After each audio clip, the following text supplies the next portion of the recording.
you, Stephanie and Dan. Dan, you all know, as an incredible entrepreneur who founded a great business, merged it with another one, leads 3,000 incredible employees. But of course, his biggest achievement is as a father, 6 kids. He took go forth and multiply literally. And recently he had a little one, baby Sadie, him and Morgan. And there was a tense moment after baby Sadie was born. She came out and the dreadful silence.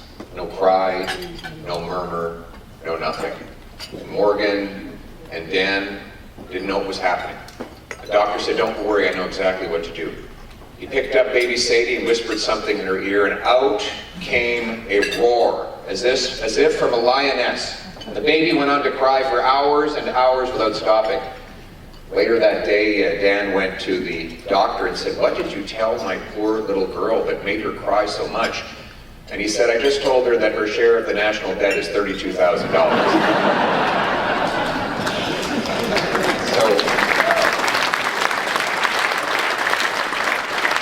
But in all truth, the story of Genuity and ultimately Canaccord is the story of great Canadian enterprise.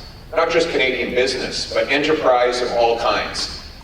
It's the story of someone who has an idea, takes a risk, mortgages his house, works all day and all night, wonders how he's going to meet the payroll, only to build something successful so that he can pay lots of tax to the silent partner, which is the government. But more than that, to create more competition and vibrance, to serve more customers, to finance more deals, to make it possible for factories, mines, pipelines, high-tech enterprises to get the upfront money that is needed to start.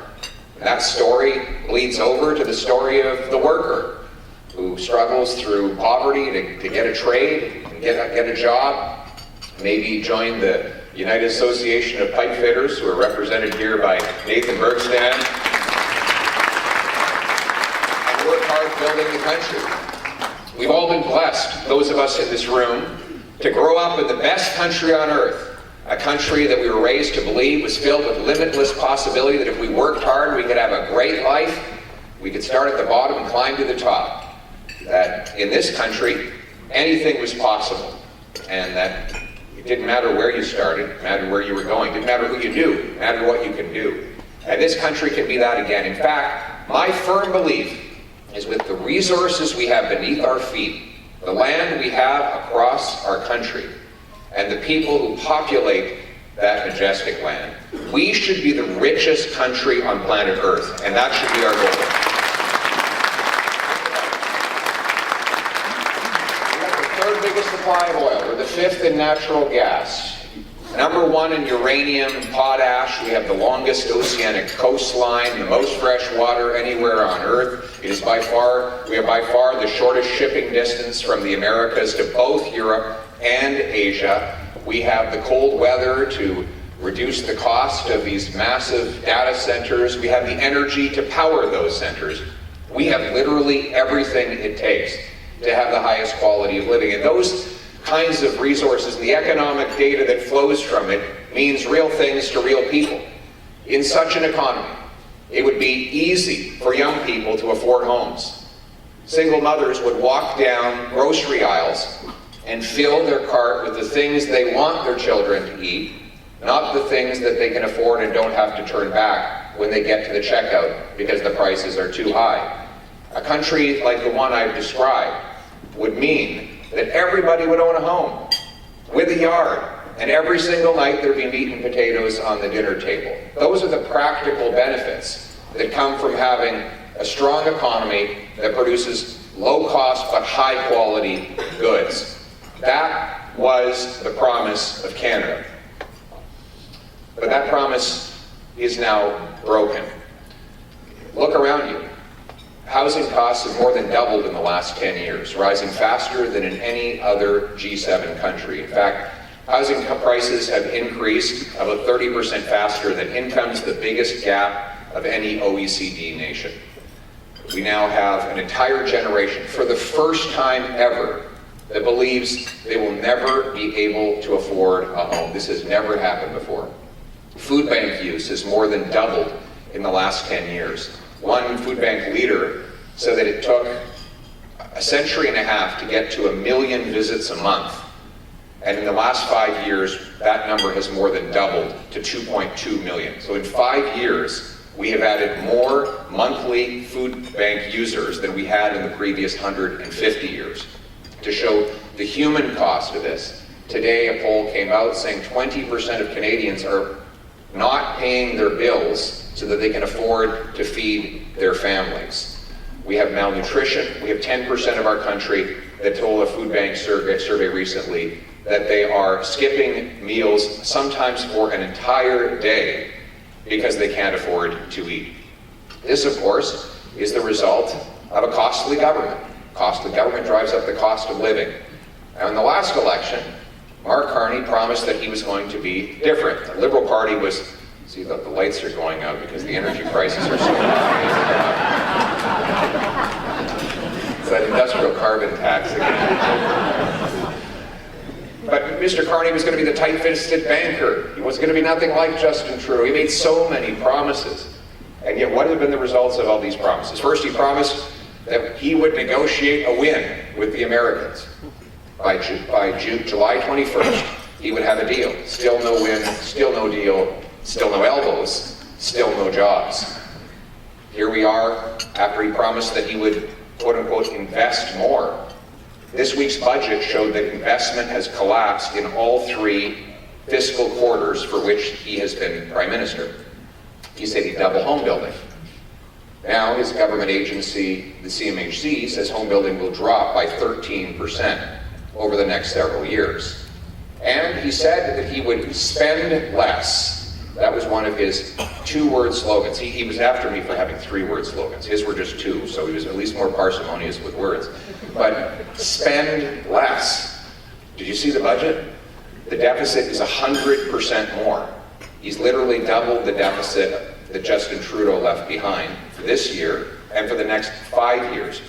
The deficit, as Dan pointed out, this year will be $78 billion, twice the $41 billion that Trudeau had projected, $16 billion higher than Carney promised during the election campaign.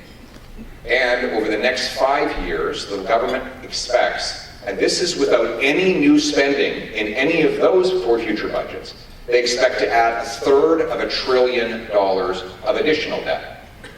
This will be the most costly 5 years, if it is allowed to happen, in any of Canada's history. And make no mistake, this is not due to the falling revenue from the trade war. It is due to increased government spending. Mr. Carney has added $141 billion of new spending measures. These are decisions by his government to add new costs that were not budgeted before. In exchange for which, he promises to find about $50 billion of savings. So even if he keeps his promise to find the savings and to contain the spending at the aforementioned levels, that will mean a net increase in costs of $90 billion, which works out to about $5,400 for every family in Canada. And let's not make any mistake. Canadians will pay for this. The government has no money. It cannot give you anything it does not take away. Every dollar the government spends comes out of the pockets of Canadians. The more they spend, the more things cost. They only have 3 ways of paying for things: with taxes, with debt, and with money printing inflation. Either way, the Canadian people get the bill. And this promise-breaking budget by Mark Carney is the single most expensive for Canadians, who will be paying the price in higher food costs, higher home prices, and other increases in their cost of living. So today I'd like to present you with the contrasting vision that the Liberals and the Conservatives have on our economy. Let's start with costs and with the fiscal well-being of our people. So we all agree, everyone agrees, that life is too expensive in Canada today. Housing is the most expensive in the G7, for example. Food prices now are prohibitive to the point where people are at food banks. So the question is, how do we make things more affordable? Well, our approach is to address the core problem, which is the government itself.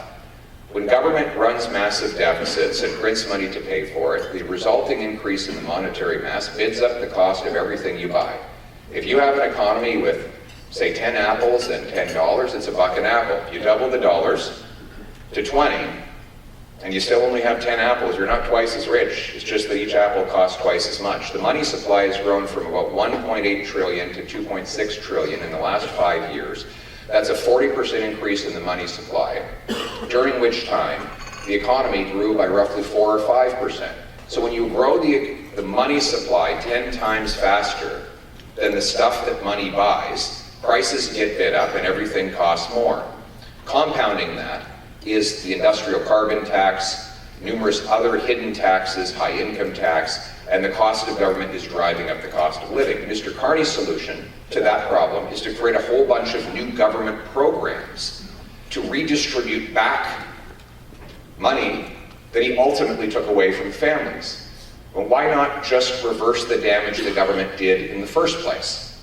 Why not bring down the deficit by cutting bureaucracy, consultants, foreign aid, corporate welfare, handouts to fake and fraudulent asylum claimants, and other the money that the $26 billion that we spend on consultants, we could cut that back to the levels that it was at just 10 years ago, bringing down the cost of government. Why not bring in the dollar for dollar law? A very simple rule that you follow in your businesses and that seniors, single moms, and small businesses all follow, which is that every time you bring in a new dollar of spending, the government and its ministers should be obliged by law to find an equal dollar of savings. That would require politicians go into the line items of the departments to dig out the waste, optimize spending, and achieve value for money. By bringing down the deficits, we would no longer have to print the cash, and we could reduce the burden on the Canadian people that inflation has inflicted. That is the approach that we would take. But then there are specific things, like food.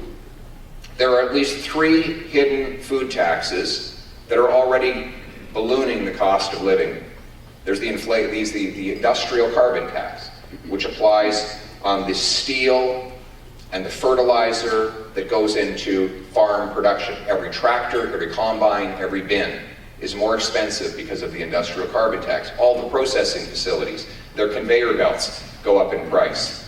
The fertilizer is hit with an industrial carbon tax. That then gets passed on to the food buyer at the grocery store. Then there's the food labeling tax, effectively a ban on single-use plastics, which means food spoils about 5 days faster, and it costs $400 more in groceries every year because of lost and wasted food. And then you have the fuel standard tax, a very well-hidden tax that is slowly increasing diesel and gas prices on farmers and truckers, which ultimately gets passed on to the people. We as Conservatives proposed a positive idea: get rid of every single one of these taxes to bring down the cost of farm production and therefore bring down the cost of food for Canadians. We believe low taxes on food. Food is an essential. It shouldn't be taxed. The production of food from the farm gate to your dinner plate should be tax-free. Next, homes. Why is it that we have such expensive homes? We have by far the biggest land mass on which to build homes. We have 10 times as much more land to build on per capita as the next closest country. So why is it that housing is more expensive by far in Canada than any other G7 country? Why is it that Toronto and Vancouver are the most expensive markets in North America? We're in the south of the border. They have more income, more people on a smaller landmass. In other words, more demand and less landmassed supply, and they pay 25 to 35% less for a home. The answer is we can't get housing built in Canada. Government blocks home building and then subsidizes home building. This recent budget, let me just read directly from Build, the Build budget commentary. Build is a local association, I think based out of Toronto, that actually builds homes. What was once a promise to deliver 500,000 new homes annually has now become a plan that will cost 100,000 jobs. Canadians are facing the prospect of a worsening crisis that will impact housing supply, employment, economic activity, and ultimately middle-class families. Now, the government in this budget only increased housing costs by keeping in place the hidden taxes that drive up the cost of producing a home, and by offering a tiny and circumscribed rebate that almost no one qualifies for. They say you give you a rebate if you're a first-time buyer on a first-time home. But first-time buyers don't buy new homes. They buy resales, because resales are more affordable. So 95% of home buyers will not get a penny from this rebate. You need to make the rebate available to all home buyers if it's going to count. And then we need to team up with the provinces and the municipalities to lower their home building taxes. In Ontario today, a third of the cost of a new home is just taxes. Another 20% is delays, consultants, lawyers, accountants, and others who don't actually swing any hammers or frame any housing. They simply add new administrative costs. More money from a new home today goes to bureaucrats in offices rather than to carpenters, electricians, and plumbers who actually build the homes. Mr. Carney's solution to too much bureaucracy blocking home building is to create another bureaucracy, a new government agency in Ottawa that is supposedly going to build homes. Only there will not be a single carpenter or electrician who works in these departments. It will just be more bureaucrats adding new layers of bureaucracy. What we need to do is cut the bureaucracy, eliminate all taxes on home building, and use federal infrastructure funds to incentivize municipalities to cut development charges, wait times, and free up land so that we can build more homes for our kids. Then we go on to the issue of economic sovereignty. We have, of course, as I mentioned, the most resources in the world, but we can't get them to markets. And the biggest market to which we get them has a near monopoly on our most precious, and just in terms of dollar value, our biggest exports, oil and gas. Now, why is it that we don't have pipelines and more LNG plants on our coasts? The answer, again, is government obstacles. Government makes it next to impossible to get anything built. You've got C-69, the No New Pipelines law. It takes 19 years to get a mine approved in Canada. It takes 14 years to approve an LNG plant. And we have added one LNG plant in the last decade, while the Americans have added 10. Even though the economic case in Canada is much better. We have cold weather, which makes it cheaper by 25% to liquefy gas. It takes 11 days to ship to Asia from BC. It takes 20 days from the US Gulf Coast. In other words, we have a massive natural, geographic, and meteorological advantage, but they're building the LNG plants and we're not. Now, Mr. Carney's solution to too much government blocking our resource projects is to create another government department. So we have too much government blocking. We have a new government department that is supposed to help businesses get over that blockage. My answer would be that the shortest distance between 2 points is a straight line. Get rid of the bureaucracy that's blocking the projects in the first place. Let's repeal 6069. Let's legalize the shipping of Canadian oil off the northwest coast of BC, where it's already legal for Americans to ship oil between Alaska and California. We surely could do it better than them so that we can reach the 2.5 billion Asian customers who would be happy to pay world prices for our energy.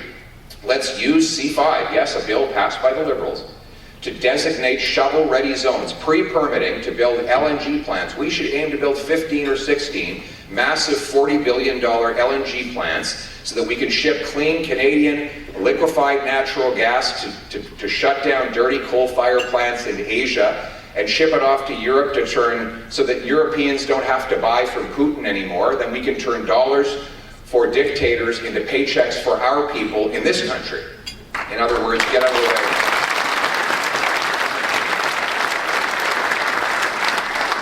And then there's the issue of investment. Obviously, we have, let's just address this issue of investment. Mr. Carney is saying that he needs to borrow money to invest. Let's be clear, this is not a new promise. This is precisely what the Liberals promised in 2015. They said they would have small deficits that they would use to invest and stimulate economic growth and productivity. 10 years later, they doubled the national debt, and what happened to investment?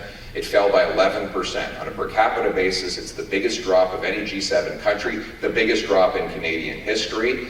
we have $15,000 of investment per Canadian worker measured in USD, $28,000 of investment for each American worker, and $21,000 for each worker in the OECD. In other words, the Canadian worker is getting half the investment of the American worker and 30% less than the average OECD worker after all these deficits were put in place, supposedly to stimulate investment. And as I said, since Mr. Carney got in, investment has collapsed. Why is it that deficits don't lead to investment? Because very simply, everything comes from somewhere.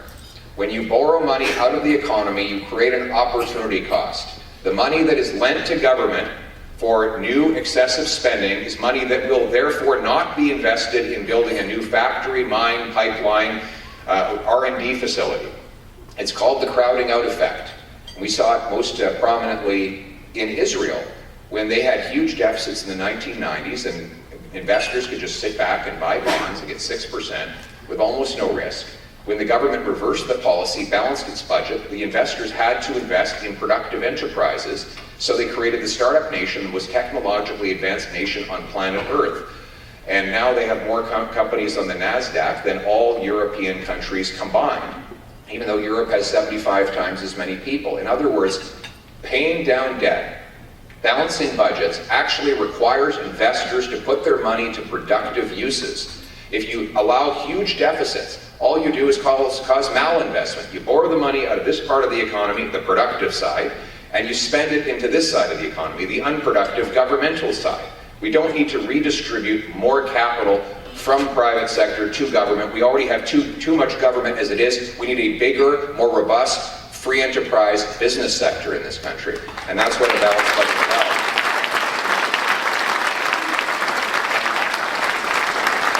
And so why is the private sector not investing? Because our country is becoming increasingly uninvestable. With the second slowest building permits anywhere in the OECD, the countless obstacles to getting anything approved or done, and then the extremely high taxes, 50+% tax on our most successful people, very high taxes on energy, as I said, home building, on investment and work. That dissuades investment in our country. So my approach is very different than Mr. Carney's. His view is that we need more corporate welfare programs. So he punishes businesses with red tape and high taxes. Then he wants to create new government programs to subsidize those same businesses. So he blocks the business, then subsidizes the business. My view is, let's do neither. Let's stop blocking our entrepreneurs. For example, why not get rid of the capital gains tax for any proceeds that are reinvested here in Canada? That would bring economic boom.